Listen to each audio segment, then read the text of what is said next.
ang ating lines. Kasi itong blue lines is the responsibility line. Ibig sabihin yan, pagkain, kuryente, tubig. Pangangailangan natin araw-araw ito. Dapat pababain natin ito. Bababa yan kung tataas ang ipon mo. So, what if kung 50, 60, 70, 40 ka na ngayon, 0 ka pa rin? Mataas ito. Tama? So, kung mataas yan, naging linear ang iyong linya. Kung naglinear yan, wala kang financial freedom. Bakit? Ito nga po is basic needs. Pagkain, kuryente, tubig, pangangailangan araw-araw is lifetime. Tama po? So, nagpo-provide ng lifetime needs mo ngayon is the money that comes from your salary, which is from your katawang lupa. Ang katawang lupa mo pa is habang buhay. Hindi. No. Pangangailangan mo is habang buhay. Yes. So, what will happen?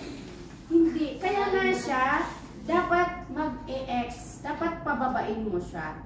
So, ang katumbas lang yan, dapat pataasin natin ang ipon natin. We need to have ipon. Kaya sabi ni ING, from spenders to savers, cut off natin ang add to cart. Cut off natin ang padala sa Pilipinas. Cut off natin ang gastos na walang kabuluhan. Yes, that's right, madam. So, anong gawin natin?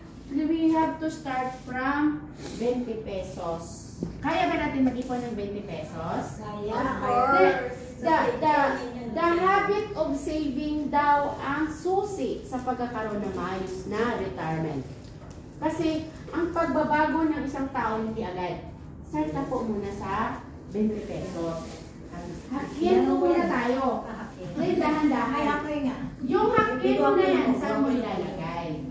Yun yung next natin. Para tumaas ito. Ano ang magandang idudulot pag tumaas ang money line mo? Bababa siya. Ibig sabihin, ang magpapakain sa'yo after 60, 70, kung kailan nag-deteriorate yung katawan mo to earn, ay ang perang inipon mo. Kung nakalagay yan sa mas malaking interest, let's say 10% per annum, then may 6 million kang ipon. How much do you earn every year? 6 million times 10. That would be 600,000 per year. Tama? I-divide mo na ng 12 months na pangailangan. 60 years old ka na, hindi ka na nagtatrabaho. Mayroon kang 600 divided by 12. Meron kang 50,000 na passive income. So kaya nag-zero ang responsibility. Even without your amo, kahit hindi ka na mag-alarm, or sumakit ang likod mo, matulog ka dyan, may 50,000 kang pangbayad ng kuryente mo, pangbili ng pagkain mo. Because you save. Pero kung hindi ka mag-save, tanggapin mo na sa sarili mo hanggang kunin ka ni San Pedro. Nasa trabaho kayo. Totoo yan. Sabihin mo, kumusta anak? Pawis na pawis ako, Lord. Nagsinundo ako ni San Pedro. Nasa may Zagyo pa po ako. Diba? Ang sarap, ang saklap. Sino masasaktan yan? Si God. Kasi precious tayo sa Kanya eh. Tapos pinagod lang natin sarili natin. Pero hindi niya yun gusto. Kasi nga, meron naman nakaka-retire ng maayos. The mindset that we have is not good. Yun ang i-correct namin.